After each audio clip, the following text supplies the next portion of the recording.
Բոլոր երեխաները արտիստներ են, խնդիրը այն է, թե ինչպես մնալ արտիստ նաև մեծանալուց հետո։ Պաբլո Պիկասո։ Բարի երեկո,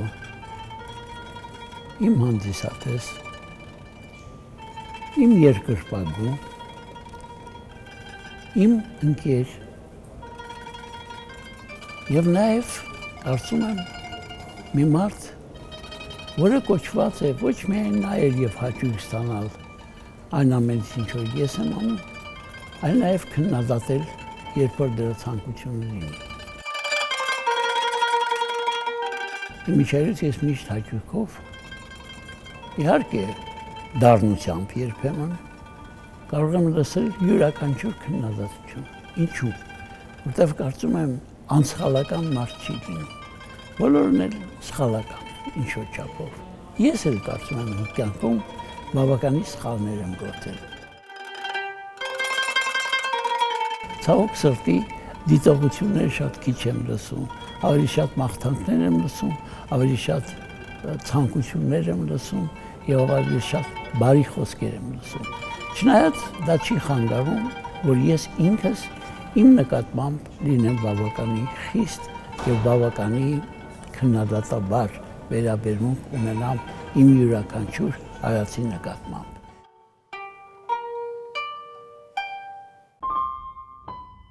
Խաղային տարեր կտրվում է բնությունից, սակայն քչերին է հաջողվում պահպանել ու զարգացնել իր մեջ խաղի արվեստը։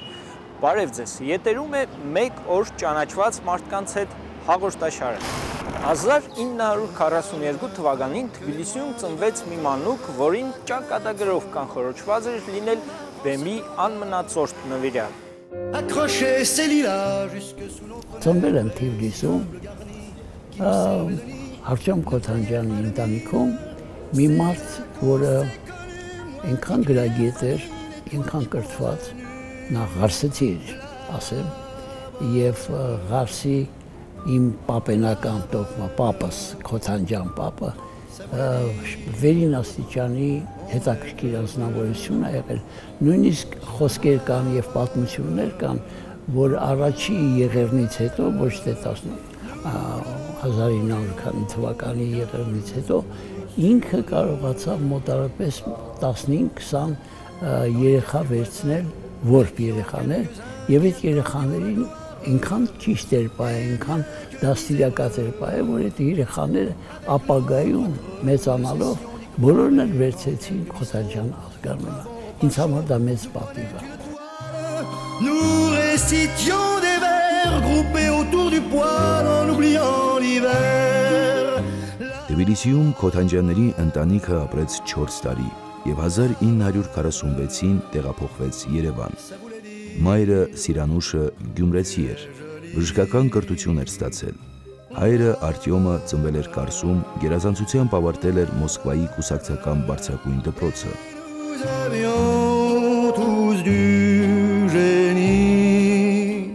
Բայց իմ կյանքը Թիֆլիսում շատ կարճ տևեց, որտեվ այդ ժամանակ նշանակում ստացավ Հայաստանի առաջի կուսակցական քարտուղար Գրիգոր Արտեմի Արությունովը, եւ ինքը բոլոր այն հայերին, որոնց ինքը ճանաչում էր գործով, որոնց ինքը ճանաչում էր անձնական շփումներից, եւ գիտեր, որ դրանք արժանի մարդիկ են եւ պիտանի երկրին օգուտ բերելու, ինքը դրանց բոլորին հրավիրեց արդեն Հայաստան։ Այդ մարդկանց խմբի մեջ, այդ թվում հայրիկս էր։ Ռաֆայելի հայրը շատ խոհեմ ու խելացի անձնավորություն էր եւ ցանկանում էր, որ տղան ճարտարապետ դառնա։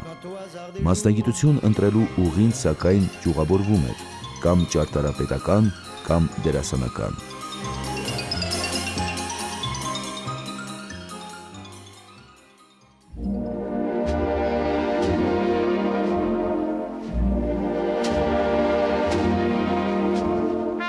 Թբիլիսիում ծնված տղան Երևանում սովորեց Վլադիմիր Մայակովսկու անվան դպրոցում։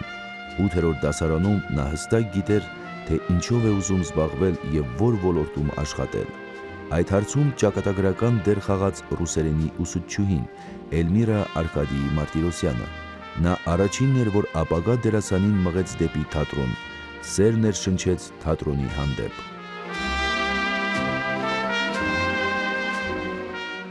Էլմիրա Արկադիևնա Մարտիրոսյանը ամբողջ իր կյանքով նվիրված էր թատրոն հասկացությանը, բայց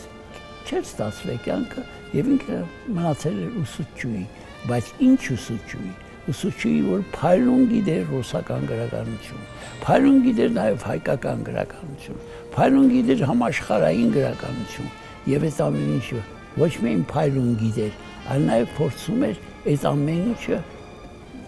ինչ որ հնարավոր է բոլոր իր սանիկների մեջ ոնց որ ասած տարածեր, մտցներ, վարակեր եւ քանի որ ես իր դասարանում էի, բնականաբար այդպես էլ պիտի լիներ։ Եվ այն խմբակը, թատերական խմբակը, որը ստեղծել էր Էլմիրա Արկադիևնա Մարտիրոսյանը, հետաքրքիր նվիրներ տվեց ինձ։ Դերասանի զարգացման հարցում կարևոր դեր է խաղացել ընթերցանությունը։ Այդ սերը նրա մեջ սերմանել է հայրը։ Ամենակարևոր ժառանգությունը, որ Ռաֆայելը ստացել է հորից, ցանկացած հարցում գրագետ լինելն է։ Պարույր Սևագի առաջին հեղինակային երեգոն էր։ Ռաֆայել Քոթանջյանը երիտասարդ էր, առաջին կուրսի ուսանող։ Սևագի բանաստեղծությունների գիրքը առաջին անգամ դերասանտանն էր հայտնվել հայրիկի շնորհիվ եւ առաջինը իրեն էր վիճարկվել ունենալ Մարտա ապի մեջ ժողովածություն։ Ամեն մի իր բանաստեղծությունը ոչ միայն բանաստեղծություն, այլ նաեւ մեծ փիլիսոփայություն էր։ Եվ այդ առումով կարող եմ ասել, որ առիթ եղավ ես երբ որ արդեն Պարույր Սևակ աստիճանաբար դառավ Պարույր Սևակ, բնականաբար անհատական երեկոյին կազմակերպել ֆիլհարմոնիայի մարդեր եւ բոլոր արտասանողներին, բոլոր ասմուկողներին հրավիրեցին ընտրելու թե ով ինչ պիտի արտասանի։ Ես էլ երիտասարդ 18 տարեկան երիտասարդ սպասում եմ իմ հերթին, որ ես էլ ասեմ ինչ եմ ասում։ Մետաքսե Սիմոնյանը վերցրեց մոր ձեռքերը, Վլադիմիր Աբաջյանը վերցրեց մի ուրիշ գործ,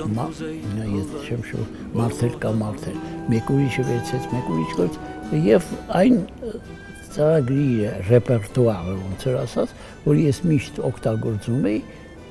տեսա որ չկա արդեն որևէ բան։ Ու սենց շմարած մնամուն ղեկավարը մեր Սեդարշակն, եթե չեմ շփոթում, ասեց Ռաֆայել, ես գիտեմ որ դու գիրքը լավ գիտես, ինքդ ընտրի քո հայացողությամբ ինչ կուզենաս արտասանել եւ արտասանել։ Ասեցի, հա, եկա տուն, բացեցի գիրքը, սկսեցի կարդալ։ Եվ ընտրեցի մի գործ, որը կոչվում է նոր ծանոթություն։ Իզնամանությունս միշտ թեկուզ ուրիշի հետ, բայց իմնս մեկ։ Շատ խորիմաստ գաղափար կա այդ բանաստեղծության մեջ, եւ մի հատվածը տիկնիկի մասին է։ Ես աչքերս եմ փակում, ես հոգնած եմ, այո։ Տիկնիկն էլ է հոգնում, երբ ետևից բեմի ինչ որ թելեր նրան ստիպում են ապրել։ Այդ ապրել է կոչվում, ինչ իմանամ։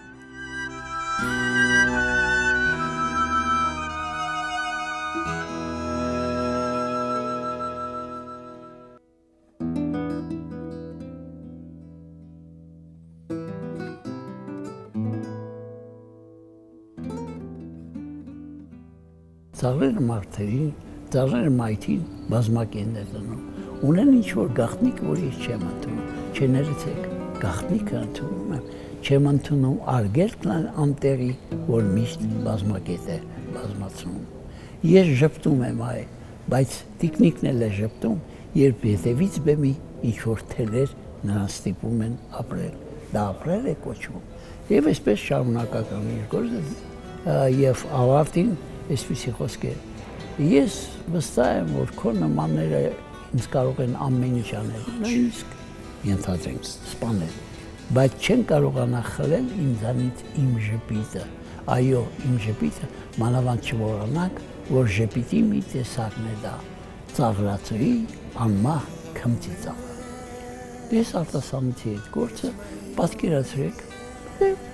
բնականաբար երիտասարդ 18 տարեկան դեռ ոչ հայտնի, ոչ աչքի ընկած ինչ-որ մեկը արտասանում այդ գործը եւ ծափարությունները այսպեսին են, 2-3 ծափ եւ ավարտվեց։ Եվ պատկերացրեք ֆիլհարմոնիայի դահլիճը, որ բավականին մեծ է, այս հրապարակի չափ, ես պիտի անցնեմ առանց ծափարությունների դեպի դուրս եմ գալիս բնականաբար։ Հիշում եմ այդ ժամանակ տարածված էր խոսքերը Քոթանջյանը վատ չի արտասանում, բայց շատ վատ է քայլում։ Դե պատկերացրեք իմ քարացած ոտքերը, որովհետև ծափ չկա, բան չկա, ես ստիպված դուրս եմ գալիս, բայց փոխարենը հենց դուրս եկա, մեկը վարակույրը sense դուրս բան եղավ, բացվեց եւ հայտնվեց Պարույր Սևակասից։ Այդ ո՞նց եղավ որ դու դա արտասանեցիր։ Ասի դե չգիտեմ, ոչ մի տեղ չգնաս, հենց հիմա քիչն է։ Նորից բարձրացա ոտյակ, ինքը ոտյակից էր նայում այդ ամեն ինչը։ Եկուց բնականաբար ես ոչ մի տեղ չգնացի, երբ որ ավարտվեց երեկոն եւ արդեն բոլորս հրաժեշտ տվեցինք, ես գնացի տուն, ես սկսեցի կարդալ այդ գործը եւ զարմանալի հայտնություններ եղան արդեն արտասանած գործը նորից վերհիշելով եւ կարդալով։ Ու երբ որ մի քանի ամիս հետո մեզ մոտ եկավ աշխարհի լավագույն տեխնիկ հավարներից մեկը Ֆիլիպ Ժանտիեն։ Իսկ Ֆիլիպ Ժանտիեն սովորություն ուներ յուրաքանչյուր երկիր, երբ որ ինքը մտնում էր, որպեսզի իր ելույթը հետաքրքիր լինի, ինքը միշտ այդ երկրի, կոնկրետ որ երկիր է ինքը եկել, այդ երկրի ինչ որ մի գործ էր վերցնում, որ մարդկանց հետաքրքիր լինի, թե ոնց է ինքը վերաբերում նաև այդ երկրի կամ գրականության, կամ պոեզիային եւ այլն եւ այլն։ Պարզվեց, որ իրեն շատ էր գրավել Պարույր Սևակը եւ ինքը վերցրել էր հենց այս տողերը։ Մենք շփտում ենք, այո, բայց տիկնիկն էլ է շփտում, երբ ետևից բեմի ինչ որ թելեր նա ստիպում են ապրել։ Դա ապրել է կոչում։ Պատկերացրեք իմ վիճակը, երբ որ ես նստած եմ դահլիճում եւ լսում եմ այդ խոսքերը ու ապշում եմ, ինչու, որովհետև այդ խոսքերը կարծես այն ամենի հետ էր կապված ինչ որ իմ շուրջը կատարվում էր կամ ես գիտեի որ այդպես է եւ բնականաբար երբ որ տեսա թե ինչպես էր Ֆիլիպ Ժանտիեն կատարում այդ գործը պատկերացրեք դատարկ դահլիճ այսինքն դատարկ բեմ աստիճանաբար լուսավորվում է եւ այդ լույսի մեջ փոքրիկ մարմին լուսավորությունը մի քիչ հետզհետե ուշեղանում է եւ հայտնվում է դերասան տեսնում ես կանգնած դերասան բեմի վրա մենակ լույսը հետզհետե ավելի է ուժեղանում եւ նկատում ես որ դերասանի ոտքերի մոտ ինչ որ կույտ կա անհասկանալի մի կույտ եւ հանկարծ այդ կույտից բարձրացավ մի գլուխ տիկնիկի գլուխը բարձրացավ վեր խոնարհվեց ձախ խոնարհվեց աջ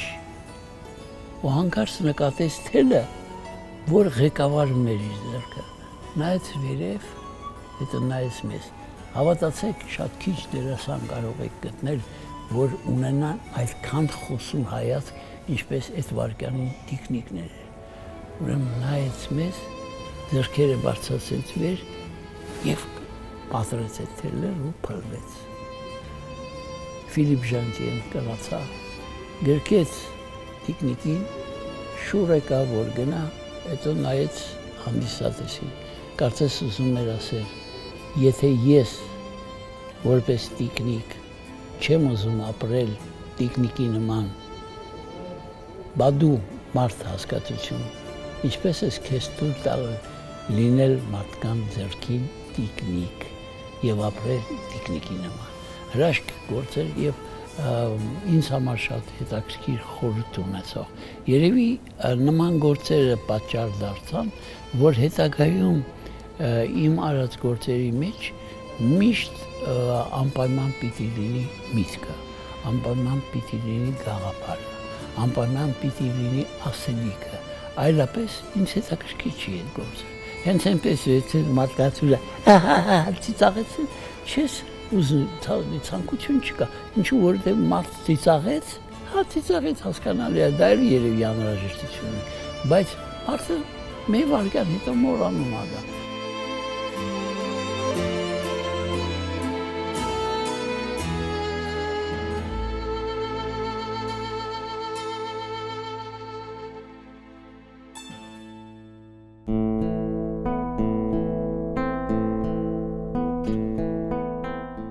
Ռաֆայել Քոթանջյանը իր յուրաքանչյուր կերպարում եւ դերասան է, եւ ռեժիսոր, եւ բացասականը քննադատող սովորական մարդ։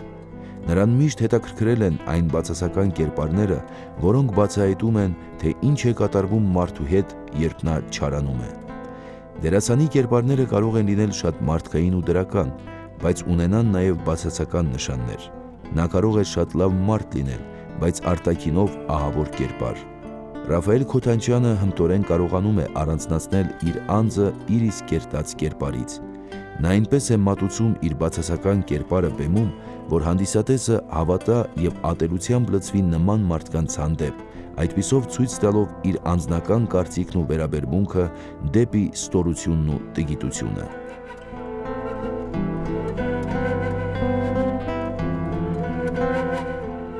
Հիշում եմ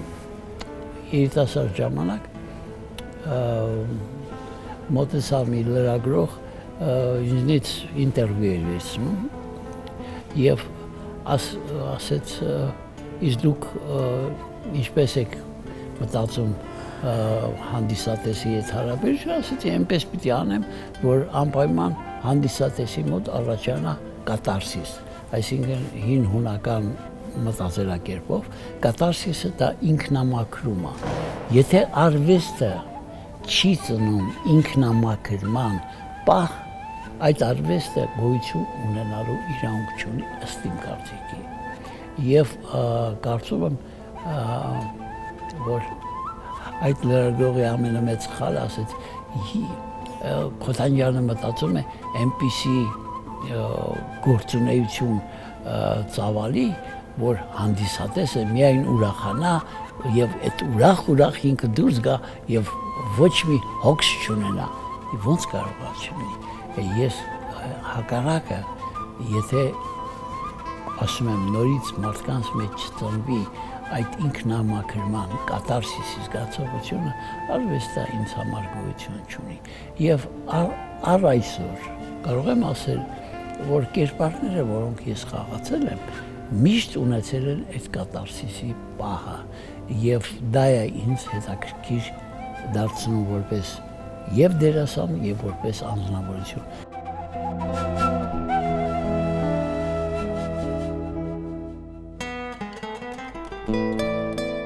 Ռաֆայել Քոթանջյանը երբեք մեկ դերի պատանդ չի եղել։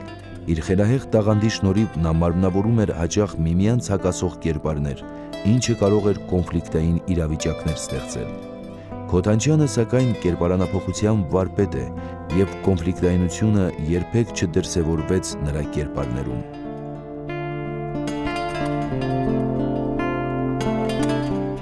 Ինձ համար երբեմն լինում են շատ անսպասելի բաներ, որոնք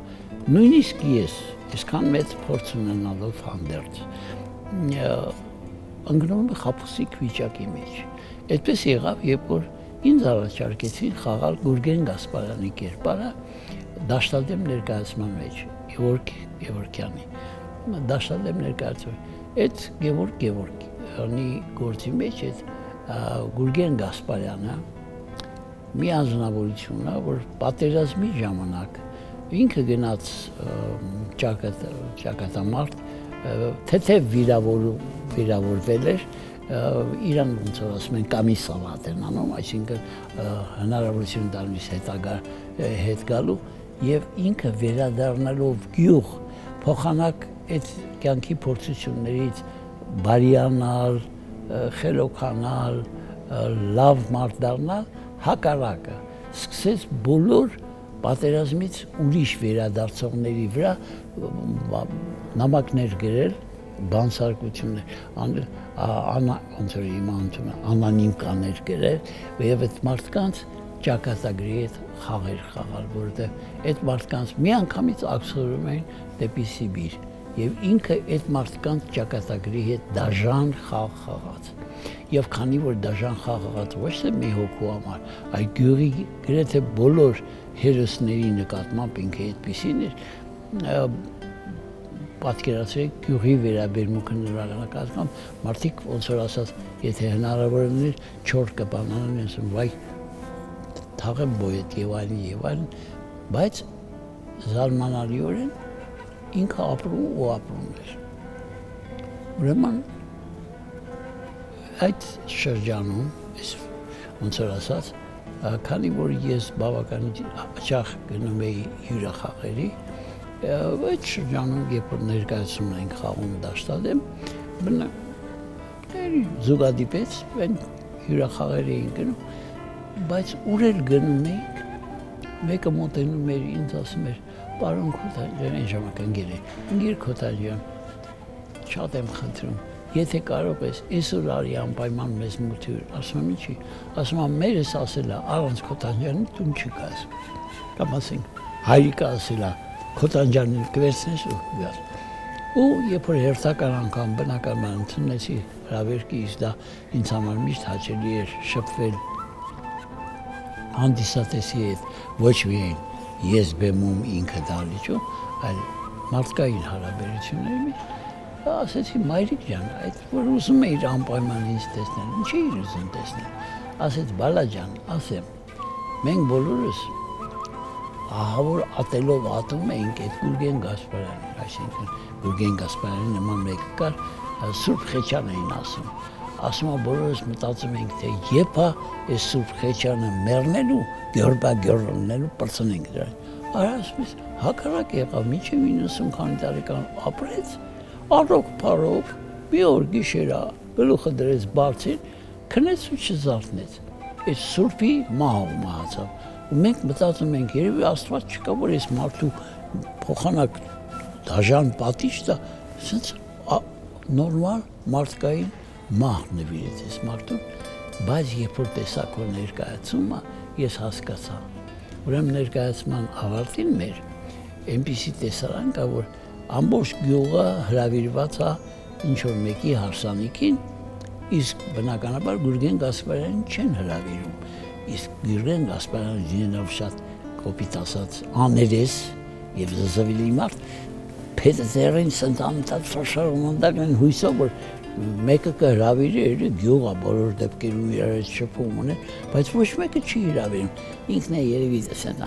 թքածը մի խոյից դուրս չեն անի, ուզում է ներս մտնի, փոքր երեխան 2-3 տարեկան գալիս շեղ դուռը փակում է եւ այս Գուրգեն Գասպարյանը շուռա գալիս է զարմացած նայում է ասում է այս աչքերի մեջ այնքան մենակություն կար այնքան երևի չեմ ասի զղջան կար բայց մի անգամից երևի իր կյանքը անցավ իր դիմացում ասում է եւ մենք հասկացանք որ իր պատիժը իր մենակության մեջ է եւ դաժան պատիժ է դա ուզում եմ ասեմ տեսեք մի կերպար որը պիտի որ հերթական կերպարներից մեկը լիներ ինձ համար դարձավ կերպար որը ասելիք ունի ու շատ հետաքրքիր ասելիք ունի եւ այդպես իմ կյանքում կարող եմ ասեմ որ շատ ու շատ կերպարներ հետաքրքիր են նաեւ նրանով որ ոչ միայն ինձ են հետաքրքիր նաև իմ հանդիսատեսին, ինչու որովհետև հենց այնպես չեմ ասում, հենց այնպես չեմ անում, դա անպայման պիտի ինձ ինչ-որ միտեղ ոգևորի իր ասելիքով, իր մտքով, իր գաղափարով։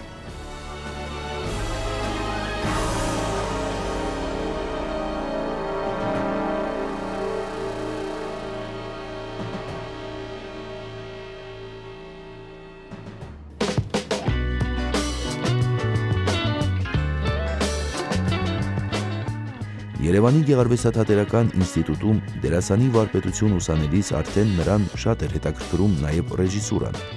Հետագա դերասանական կենսագրության ամբողջ ընթացքում էլ ռեժիսուրան մշտապես ուղեկցում էր նրան։ Յուրաքանչյուր դեր կատարելիս Ռաֆայել Քոթանջյան դերասանի խաղին մշտապես հետևում էր ռեժիսոր Ռաֆայել Քոթանջյանը, հաճախ խորհուրդներ տալիս, երբեմն նույնիսկ պարտադրում այս կամ այն կերպ խաղալ։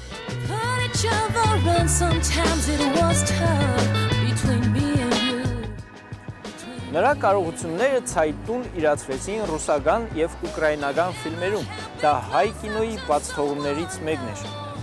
Մեր կինոյում բացառություն է կազմում «Տղամարդիկ» ֆիլմը, որում Էդմոնդ Քյոսայանը կարողացավ լրացնել այդ բացը։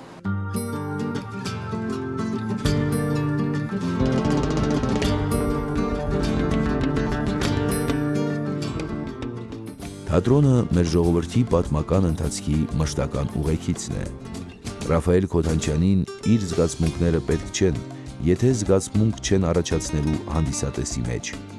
Նա նորարարություններ ստեղծող դերասան է, որը բերում է իր միտքը ու ճաշակը եւ հրաժարվում մաշված կրկնատիպերից։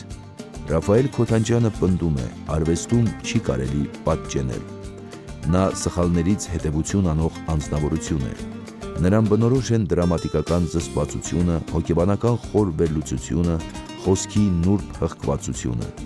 Նրա ստեղծագործական հաջողությունները պայմանավորված են իր արվեստի ինքնատիպությամբ, նաև արտիստական հատուկ համարձակությամբ։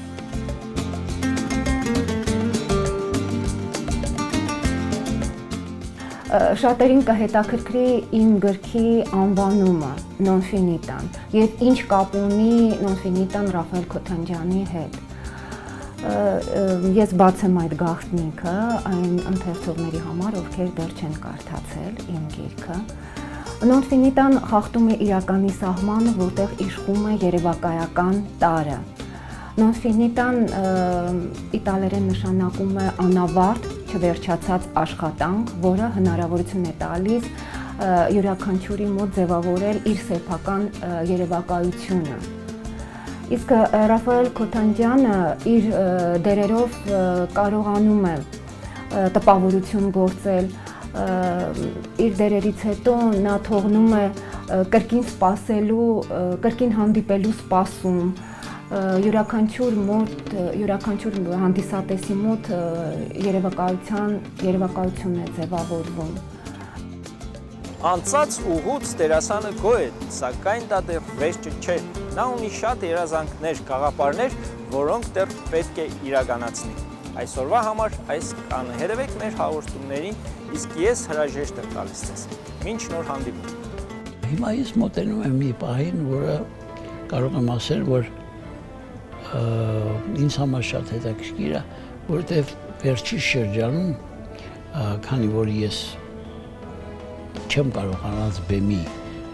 ապրեմ, իմ ելույթների ժամանակ այսպես է, համերգը կառուցված է այսպես, ելույթ եմ ունենում ես, հետո իմ որդին Մայքլ Քոթանջյանը, հետո էլի ես, հետո Մայքլ Քոթանջյանը, եւ ինձ շատ հետաքրքիր էր, որ երկու գործ ավելացան այդ ցանկին, որոնց հեղինակը Կոնստնա, ոնց որ ասում են, մեր լավագույն կոմպոզիտորներից մեկը, որը գրեց արտիստը գործը, որը գրեթե կենսագրական է իմ մասին, նույնիսկ այնտեղ տեսարաններ կա, երբ ես հուզվում եմ, հետո դուրս եմ գալիս շքանշանը վրես, հետո դուրս եմ գալիս ծափահարությունների եւ այլն։ Ու երբ որ այդ գործը մենք կատարեցինք առաջին անգամ, երկրորդ, երրորդ, ու արդեն շատ ենք խաղում։ Ես ասեցի Կոնսին, Արտուր, ասեցի Արտուր, դու ինձ ասա, այդ գաղտնիքը կա իսկապես 7-րդ նոտա, թե չէ, ասեցի չեմ հասկանում ինչ նկատի ունի։ Դե դուք գիտեք, կա 5-րդ կադր հասկացությունը, ասեցի գալիս է մի պահ, այդ նոտան երևի հնչում է, եւ ամբողջ դահլիճը ոտքի է կանգնում, խոնարհվելով եւ ծափահարելով Ռաֆայել Քոթանջյանի որպես արտիստ այս դեպքում։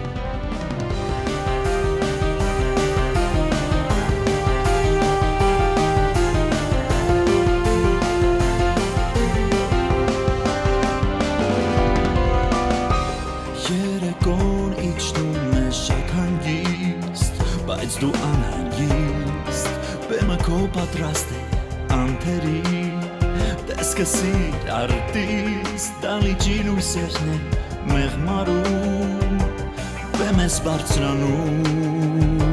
ու նրան նոր շունչ տալիս։ Իմ հանդիսատեսը, որը կարծում եմ իմ կյանքում մինչև վերջի րոպեները գոյություն կունենա, այլապես ես գոյություն չեմ ունենա, եւ իմ կյանքը կառուցված է այդպես, ես կամ, քանի որ կա իմ հանդիսատեսը, եւ քանի որ իմ հանդիսատեսը կա, ես կամ։ Շնորհակալություն, ուշադրության։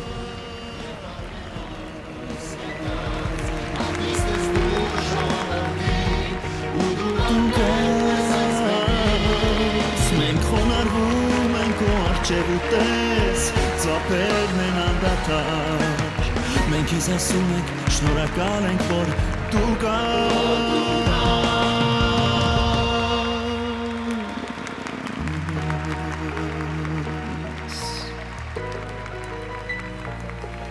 դու կաս, շնորհակալ ենք